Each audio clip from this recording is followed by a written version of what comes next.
Hello, and welcome back to Norrin Reads. In this episode, I will be reviewing Silver Surfer number 10 from the 1987 series. This issue was written by Steve Englehart, penciled and colored by Marshall Rogers, and inked by Joe Rubinstein. This issue is entitled Space is Eternity, and it picks up directly where the previous issue left off, where the Elders had tried to kill Galactus. They were unsuccessful, they were falling into a black hole, and Galactus pulled 5 of the Elders, as well as Silver Surfer and Nova, out of the black hole, and now there is to be a reckoning. The 5 remaining Elders are the Champion, the Runner, the Grandmaster, the Collector, and the Gardener. The Contemplator has also survived this ordeal because he was not present physically when this happened. He was only there in his astral form. The Elders stand in front of Galactus, guilty of having just tried to kill him. The Champion talks about having been defeated once, and that's enough for the Elders. And the Runner points out that he was actually defeated by the Surfer before, so it's not just the first time he's been defeated. The Runner has also been defeated by the Surfer. They're kind of passing blame around about how they've been defeated, and the Collector, apparently he's been defeated many times by the Avengers, but even the Avengers are not Galactus. So the Grandmaster pipes up, and he basically just tells them to quit coming up with reason as to why they failed. They gambled and they lost is his reasoning. Basically, they just need to accept what's coming at this point. It's beneath them to do anything else. Galactus says that they should have thought before they trifled with him, and they don't think he can kill them because they are free of death now. To which Galactus replies, "I can devour you as easily as any planet,"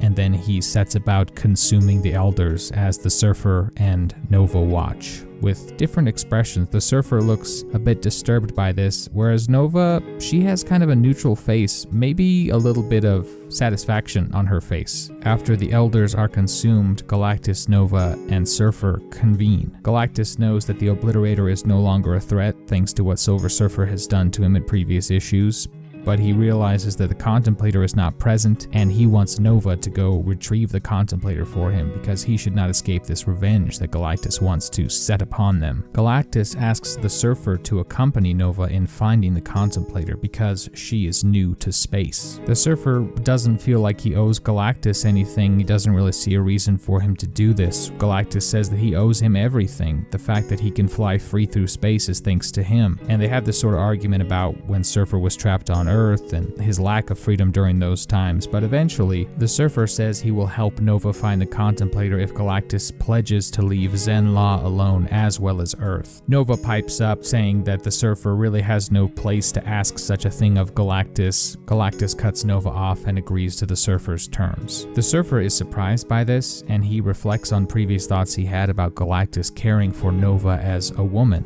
And it seems so again because he's going out of his way to recruit the Surfer and agree to the Surfer's demands in order to help Nova. It seems that Galactus is concerned over her. Now that they've agreed, Galactus sends Nova and Surfer on their way. As they depart, the Surfer stops behind this nearby planet. Nova asks him why he's stopping. He says that he has spent a lot of time with Galactus, and the same senses that allow him to fly through space and find his way give him insight into something bigger going on with Galactus, so they are going to remain behind and spy on Galactus. The two watch as space seems to whirl and coalesce into this ball of energy as Galactus shifts into this yellow form of energy as well. Galactus has now taken on the shape of a star, and Eternity has taken on the shape of a human being, and the two greet each other. Hail to thee, Eternity. All hail, Galactus. By taking these forms, the two have paid respect to one another. Eternity has paid respect to Galactus by taking a human form, and Galactus has paid respect to Eternity by taking the form of a star. Now the two have a conversation. Eternity says that he has put Galactus in harm's way. He saw what the Elders were planning, and he didn't do anything about it because this is not how Eternity functions. He's a non-entity. Instead, he meditated on it, and his meditations manifested the Celestials, and one of these Celestials, Jeremiah the Analyzer, landed on a Skrull planet. This terrified the Skrull into attacking the Kree to prove to the Celestials that they were worth saving, that they were a powerful race, thus igniting the Second Kree-Skrull War. This, of course, led to the Silver Surfer's involvement when the Kree attacked Zenn-La, and he intervened, after which he went to speak to the Kree's leader, the Supremor, or the Supreme Intelligence. That, as we know from previous issues, led to the Surfer stealing the Soul Gem from the Supreme Intelligence. Eternity knew that the Surfer would not use it against other beings, and he hoped that the Surfer would prevent the Elders from destroying Galactus. which in turn would save reality, which in turn would save eternity. Galactus notes that in all this plan, the Silver Surfer was the weak link, to which Eternity responds, "No idea can descend into manifestation without imperfection." He explains that the Surfer served Galactus well for many cycles at great cost to himself, and he says, "In the realms below ourselves, there was none other more qualified to face the challenge, none other born of flesh who soareth closer to the gods." I can't help but think of what a huge compliment that is to the Silver Surfer. In fact, compliment is not a big enough word. He is literally seen as a near god by these celestial entities. Eternity says this about the Silver Surfer. This moment made me think back to issue number 3 when Silver Surfer and Espirita were on Earth and they were having a conversation about religion and spirituality. The Surfer said he doesn't know if there is a great cosmic plan, but if there is, he's not a part of it. And here's the proof that he in fact is. So I was really pleased with the writing there and that callback, really fantastic. In response to Eternity's compliment of the Silver Surfer, Galactus says, "One day Nova shall do as well as he." And again, I think that's very important for him to bring her up to Eternity and to speak that highly of her. The Surfer and Nova, having watched this interaction, both have very different reactions to this. Nova is overwhelmed by the enormity of space and all of these entities that she's now entwined with. It's overwhelming and fantastic to her. She sees for the first time what Galactus is and what the Surfer is. The Surfer is angered and bitter. He says, "And all it cost me was Mantis." Nova tries to console him, and he is angry. He is tired of being a pawn. Nova replies saying that we are all pawns compared to those types of beings. To which the Surfer responds, "But I want to be more. I want to do more than fly near gods while men and women die."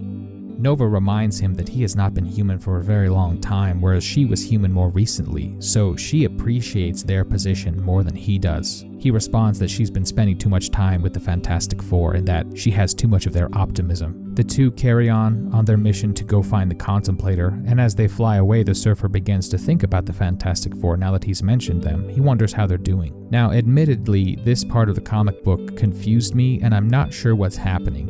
I believe it is Eternity who is narrating this part. He says, "And so the path reaches its true ending, having come full circle, and yet a circle goes ever onward." And there's this image of the Black Panther, Sue Storm, Johnny Storm, something that looks like the Thing but much more spiky, and then another entity who looks like he could be a different version of the Thing. And this spiky version of the Thing says, "Ben and Sherry, Johnny and Crystal, that's us now, T'Challa." And Eternity goes on to say, "No idea descends into manifestation without an imperfection." So I think whatever is happening here is going to pay off later, and this is simply a setup. Meanwhile, Aptak, the Skrull caught in the form of a Wesalian female, arrives on Krelar to speak to Nenora. He's pretending to be an ambassador for the Wesalians, and that is his cover to speak with Nenora, who is now in charge of the Kree Empire. They leave Nenora's main audience hall and they go into a private chamber. Aptak and her finally have some private time, and the two kiss and embrace, and he is relieved to see that she still loves him because the last time they spoke she said nothing. She explains that she couldn't because she couldn't afford to blow her cover. He's also relieved that she still loves him even though he's caught in this form.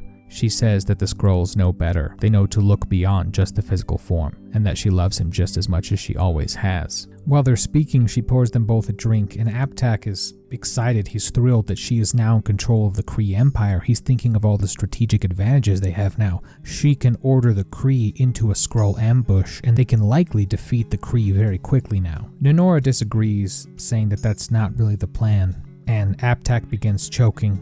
He falls to the ground dead. She says, "I loved you once, but how many of us have the chance to rule an empire?" So Nenora is very much in deep in this position, and the opportunity for power has clearly shifted her allegiances. Eternity once more commentates, "No idea descends into manifestation without an imperfection." Meanwhile, Galactus stands in space with his hand on his stomach. He says, "Those elders are difficult to absorb, but I have all eternity." And behind him, space once more begins to coalesce and change, but it looks differently than before. Suddenly, the massive skull of what I believe is Lady Death appears and says, "Dost thou, O Disruptor? Death is not one ever to be ignored." Next, the Sargasso of space. Wow. I really loved this issue.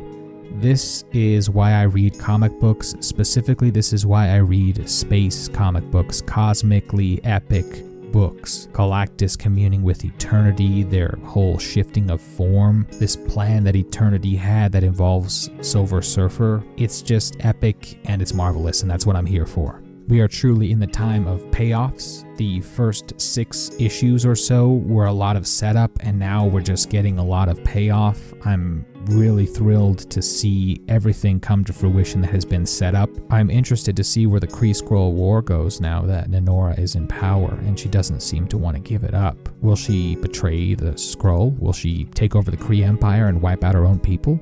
I'm interested to find out. I truly love the scale of this issue. Galactus devours the Elders. Eternity comes into play. There is a plan. Surfer is involved in that plan. He is one of these cosmic players. I think he is more than a pawn, and I think he will realize that eventually. The fact that Eternity is even considering him in this grand scheme says he is more than a pawn. This is probably one of my favorite issues so far, just the cosmic scheme of everything and the grandeur of it all. I really love it. So thank you again for joining me, and we'll see you out there on the cosmic spaceways.